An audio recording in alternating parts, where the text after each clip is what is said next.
श्री अंबाबाई मंदिरातील मनकर्णिका कुंडाभोवती हजारो भाविकांची श्रद्धा जोडली आहे। या कुंडाच्या पुनरुज्जीवनाचं काम देवस्थान समितीच्या वतीने सुरू झालंय, पण गेल्या वर्षभरात हे काम केवळ 45% झालंय। अत्यंत संथ गतीने सुरू असलेल्या कामामुळे मनकर्णिका कुंडाचं मूळ स्वरूप कधी बघायला मिळणार हे अजून सांगता येत नाही।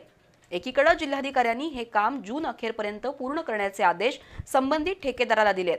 मात्र कामाची संथ गती आणि आगामी पावसाळा पाहता जिल्हाधिकाऱ्यांचा आदेश फोल ठरेल असं दिसतंय। श्री अंबाबाई मंदिरातील घाटी दरवाजाजवळ असलेलं मनकर्णिका कुंड प्राचीन आहे। देवी स्नान करत असताना तिची कर्णफुलं या तलावात पडली आणि या तलावाला मनकर्णिका कुंड असं नाव पडल्याची आख्यायिका आहे। संपूर्ण देशात मनकर्णिका नावानं ओळखली जाणारी 2 कुंड आहेत।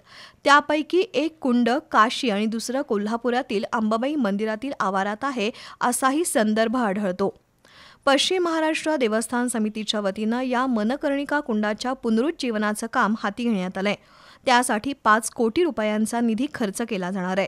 गेल्या वर्षीच्या ऑगस्ट महिन्यापासून कामाला प्रारंभ झाला असून त्यासाठी नांदेडवरून विशेष प्रकारचा 90 टन दगड आणला आहे। या दगडापासून कुंडाच्या पायऱ्या बनवण्यात येत आहेत। कोतवाल कन्स्ट्रक्शन कंपनीनं हे काम घेतलं असून गेल्या वर्षभरात केवळ 45% काम पूर्ण झालंय। त्यामुळे जिल्हाधिकारी अमोल येडगे यांनी मनकर्णिका कुंडाच्या नूतनीकरणाचं काम जून अखेर पूर्ण झालंच पाहिजे असे आदेश त्या ठेकेदाराला दिले आहेत।